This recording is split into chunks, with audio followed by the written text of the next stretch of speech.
Once again, good afternoon. Good afternoon, everyone. So I'm Renz Disabilie, And I'm Helton Silao. and we are fourth year theology student, and we are here to discuss about the CBT, which is the cognitive behavioral therapy counseling. Yes. We will, together with my brother, we will have our discussion about the counseling in regards to what we think and Yes. what we feel Yes. and how we act. And before that, shall we pray first? Okay. Let's pray. Father God in heaven, we come to you this evening, O Lord. Kami po ang siyang umapit sa inyo. Amin pong inaasahan na nawa ang iyong kaalaman na mula sa langit. Ang siyang patuloy na igawad sa amin. At tigit, Panginoon, ang iyong protection. At kami po, habang kami mag-discuss na about counseling, ikaw ang siyang patuloy na magbigay sa amin ng inspirasyon at amin po itong ma-share sa aming mga kaibigan na magiging malaman nila na ang counseling is napakahalaga sa buhay ng isang tao. Salamat po ng marami, O Diyos. Ito po aming hiningat dalangin sa pangalan ni Jesus. Amen. Okay, first, we will discuss about the relation to in our minds. So when you face trials, which is physical problems, Yes. financial problems, or anything that can hinder your emotions, your thoughts, or your action, then in regards to thoughts, influence, and feelings and behavior, when you face those trials, so what kinds of thoughts usually arise in your minds? And how does those negative thoughts affect your emotions and actions? Okay. Kung sa akin naman, pag-isipan ang i-answer ko na lang lahat. Kung pag-isipan naman ang about sa trials. Sa in my own experience, very difficult na magkaroon tayo ng katulad ng magkaroon tayo ng traveling. Yes. Lalo tigit sa for me, sa may pamilya ko, tapos there's financially problem na katulad ngayon na pinakaharap ko na ako pa maghanap para magkaroon kami ng about na sa pagkain na marami na sa isip ko parang di ko kaya. Parang mag-ano ko na magsuko ko. Yan yung nasa isip ko about sa but na sa ganong mga nangyayari sa akin na na mga nangyayari na problema sa buhay ko. Marami akong natutunan. Kasi ang pagsubok na siyang naranasan ko ay ito siguro ay ito yung magpapatibay sa akin na magkaroon ako ng lakas sa mga bagay na siyang kinakaharap ko ngayon. Katulad ng kailangan ko magsipag sa pagtrabaho para magkaroon ng kinabukasan ng anak ko. Magkaroon kami ng mga bagay na siyang kakailanganin namin. At sa'yo, bro, ano ba ang magandang i-suggest para magkaroon ka ng magandang sa about sa pag-face ng mga trials sa iyong sarili?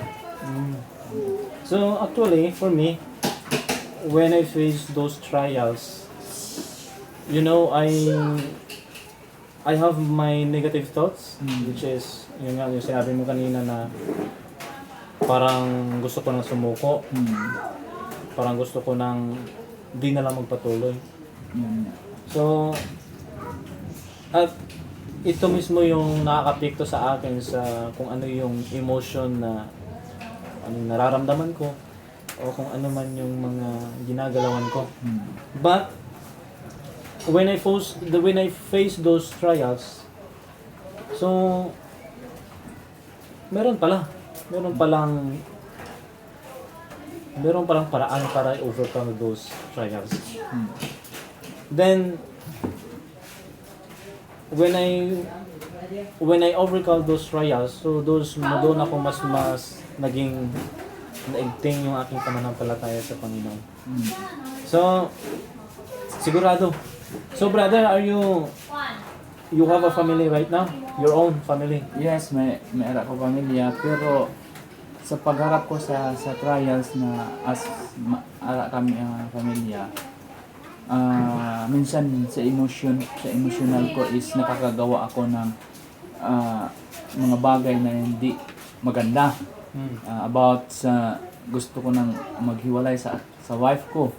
Kasi sa hirap ng sitwasyon, hindi ko parang ang emosyon ko ay bakit pumasok ako sa ganitong buhay na naghihirap lang man ako. May emotional na na pag-iisip sa aking buhay. Kaya parang naapektuhan yung pagsasama namin. But I realize na sa mga ganong mga bagay na naranasan ko ay yun yung nakapagpatibay sa amin na mag-asawa, na kahit may mga ganun pa man na nangyayari sa amin, it means nagkakaroon kami ng matibay na relationship. Kahit ano pa man yung nangyayari, hindi pa rin kami naghiwalay ngayon. Kaya kung tutuusin, ang nagiging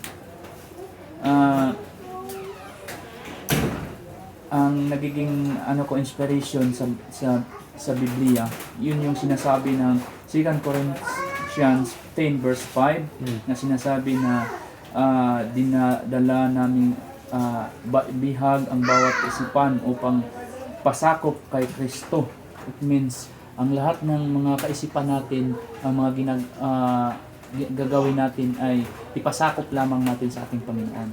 Kasi wala ding useless lang din yung mga ginagawa natin, yung kapag ang emotional natin na gusto na hiwalayan ko talaga to siya kay ganon, sobra ng hirap, ganito na kahirap ang buhay. But kung tayo ay mayroon tayong pananalig sa Panginoon, it means magkakaroon tayo ng peaceful of mind. Magkakaroon tayo ng pag-iisip na iba, na ang Panginoon, hindi man siguro kami pabayaan ng Panginoon kahit ganito yung nangyayari sa amin. Pero sa isip, pag may Panginoon tayo, makapagsabi tayo na binubuhay na ng Panginoon yung hindi naglilingkod sa Kanya. Yes, that's true. Kami pa kaya na naglilingkod sa Panginoon.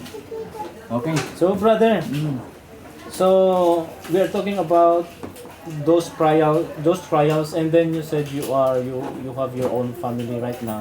Then you are studying in this institution, tama ba? Yes. So nung nag-aaral ka dito, so how does it affect your emotions when you face those trials, financial trials sa pag-aaral mo, tapos pamilyado ka pa? Yes, that is the very hard. Challenging, brother, no? Challenging. Mahirap yun. Kasi kung isipin, I'm a working student, and now mayroon pa akong bata na inaasikaso. Kasama lagi. Kasama lagi. Yun yung pinakamahirap. Pero iniisip ko na sa sarili ko na ang paghihirap na ito ay hindi naman siguro habang panahon. Yan yung iniisip ko lagi.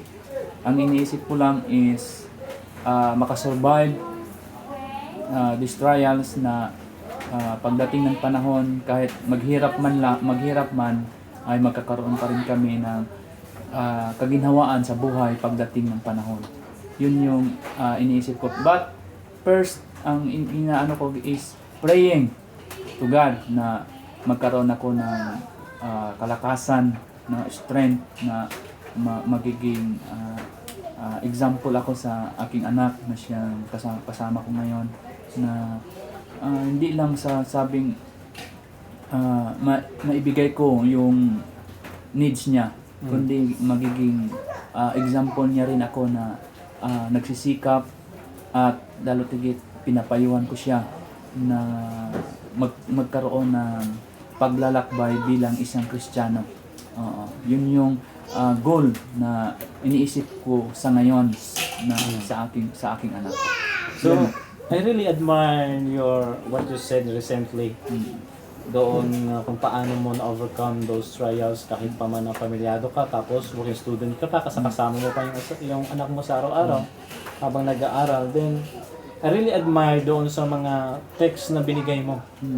Na ano ngayon ulit yung text na sinabi mo kanina? Ang sinabi dito kasi sa 2 Corinthians 10 verse 5 na pasakop kay Kristo. Ang ating mga kaisipan. Bawat kaisipan nato is pasakop ta kay Kristo. It means di nato pwede ano ang atong pag-isip doon sa yung parang susuko ka na.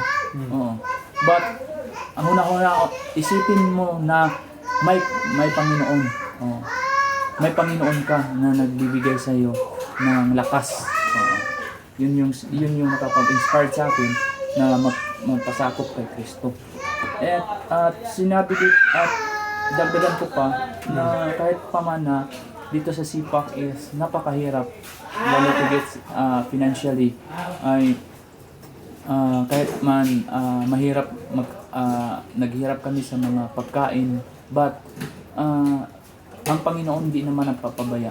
Nagbigay ng sustento pa rin ang Panginoon sa amin. Kaya ang aking emotion sa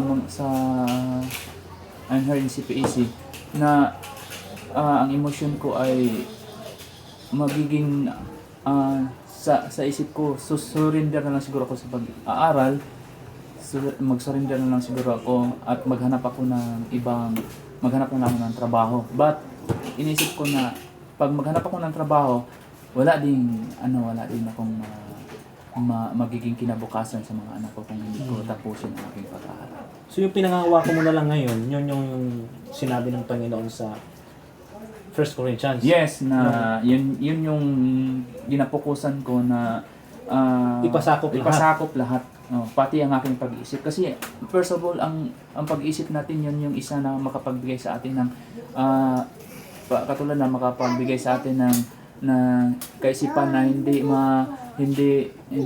magandang paggawa, lalo tigit may pamilya tayo. Kung ang isip mo ay wag bayaan mo na yan, iwanan mo na yan, naghirap ka.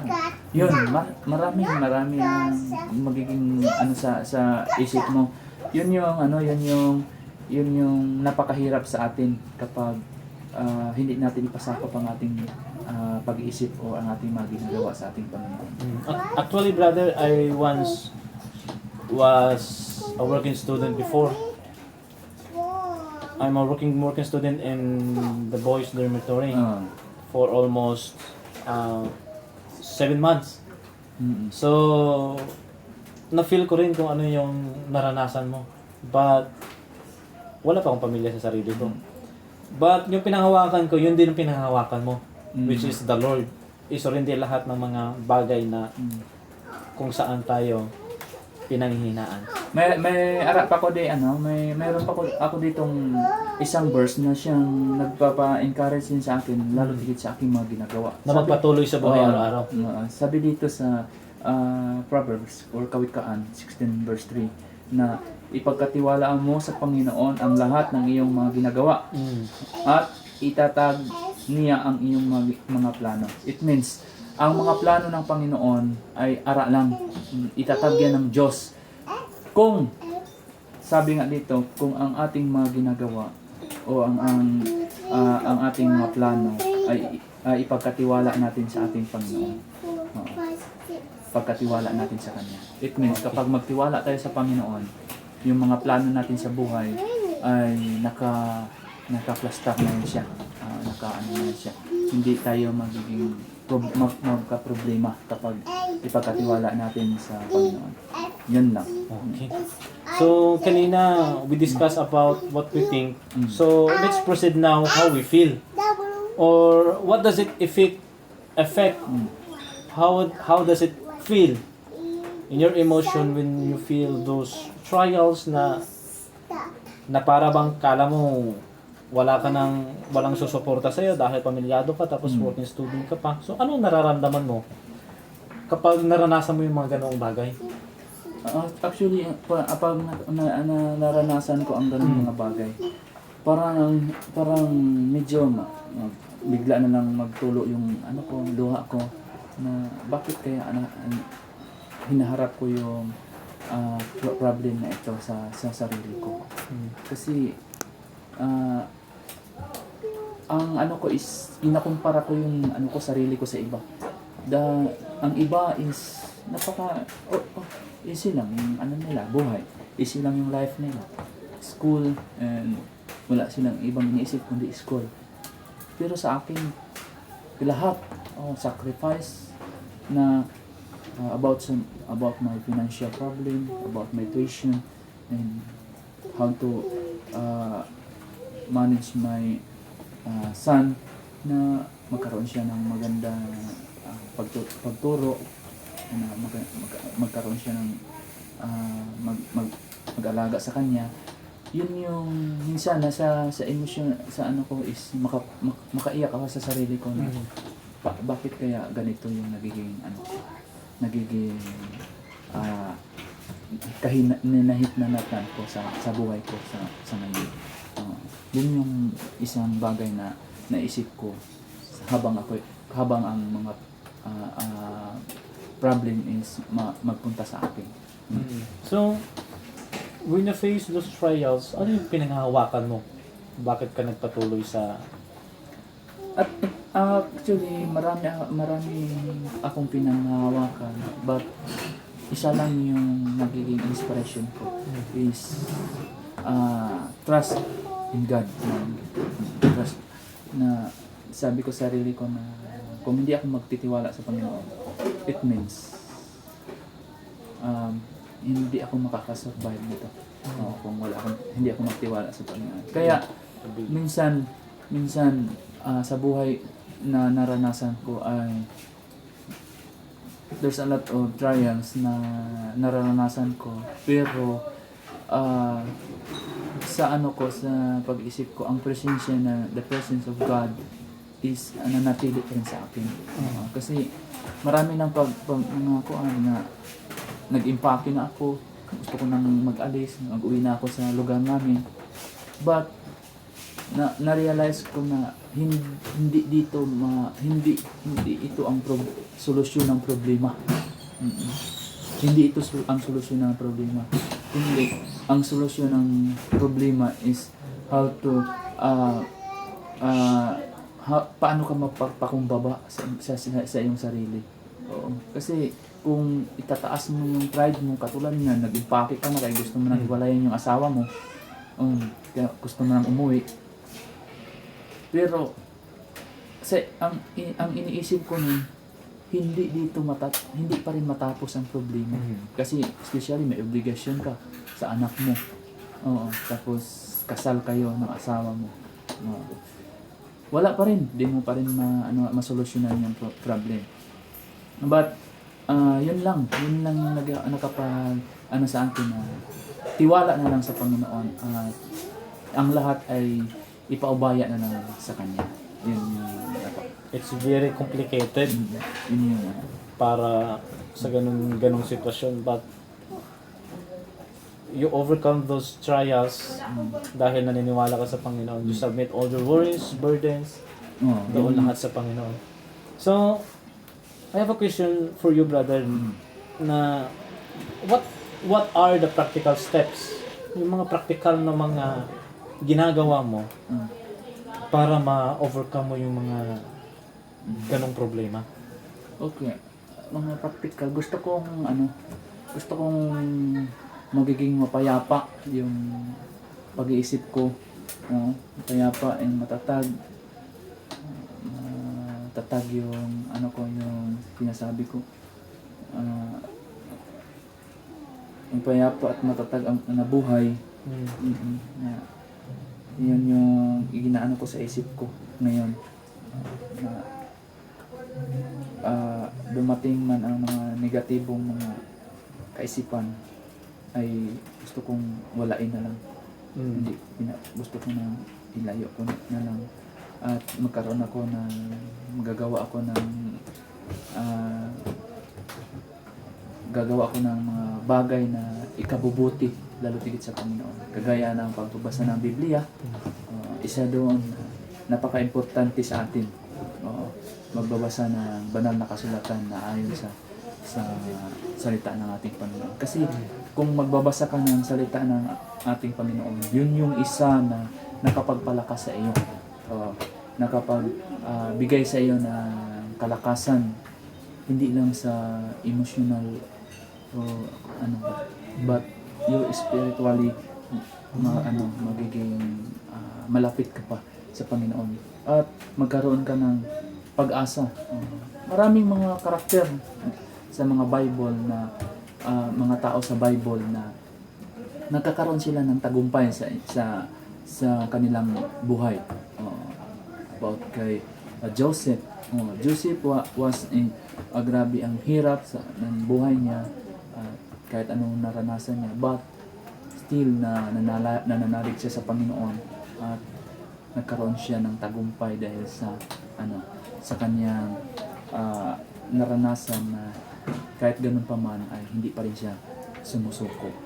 Kaya sa buhay natin dapat magkaroon tayo ng matibay, lakas na pag-asa sa ating mga sarili.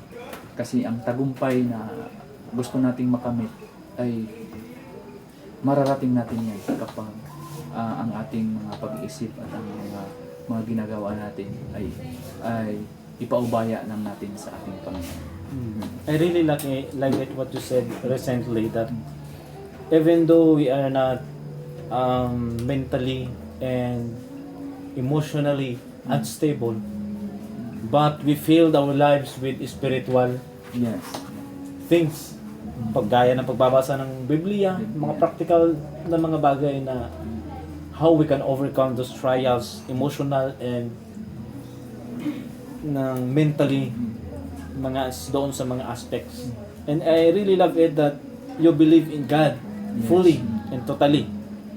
I hope that the Lord will fill you spiritually even though yun yung nararanasan mo. So lastly, para sa pagtatapos ng ating counseling, so can you give us some verses or promise na magbibigay sa atin ng magpatuloy sa buhay kahit pa man we are not really physically and emotionally stable sa lugar dito sa mundo. Usually sa buhay ganito yan, maraming mga pagsubok na ating nararanasan, but ang ating gagawin is ang sabi nga dito is ang pangako, yun lang yung panghahawakan natin, yun yung pangako ng ating Panginoon. Ang pangako ng ating Panginoong Diyos ay nagbibigay siya ng kalakasan, nagbibigay siya ng mga bagay na nakakapag-inspire sa iyo kung paano ma-overcome ang lahat ng mga trials. Yun yung isa na na dapat natin tatandaan sa sarili natin, sa ating buhay. Kasi when you face trials, marami kang maisip ng mga bagay na hindi maganda. Actually, talaga magkaroon talaga ng mga bagay na hindi maganda kasi Satan is around us. Andyan lang si Satan. But mga kaibigan, but sa akin, yung pinanghawakan ko ang pangako ng Diyos na nagbibigay sa akin ng lakas. Yun yung nagbibigay sa akin na inspirasyon habang kinakaharap ko ang buhay na ito. Kahit mahirap, but I am praise the Lord na nagkaroon ako ng mga trials na ganito. Thank you so much, brother, for your inspirational in regards to counseling, how you overcome those challenges by depended by the Lord. So before we pray, I just want to lift up the text in Romans 12 verse 2. It is said, "Do not conform to the pattern of this world, but be transformed by renewing of your mind." So that is the very inspiring text that we should fix our mind and we should transform our mind in the Lord's presence. So it is not by our own knowledge or strength that we could renew our minds, but it is the Lord, and we should not be able to be transformed by ourselves if without the Lord. So thank you so much for your inspirational mga mensahe. So let us pray. So let us pray. The Lord, we are so much thankful for this moment. Thank you so much, the Lord, for renewing our minds through your Holy Spirit. Thank you so much, the Lord, for allowing us to have this counseling in regards to the cognitive behavioral therapy. May it be, Lord, your presence will dwell in us, fill us together with my brothers, classmates. You may guide him, the Lord, together with his family and with his children. We adore your name, the Lord, for your goodness and loving kindness. Thank you so much, the Lord. We trust everything to you, our worries, burdens, everything that surround us to give us anxiety of depress. We trust everything to you, the Lord. In Jesus' name we pray. Amen. Amen. Thank you. Thank you so much. Okay. Thank you.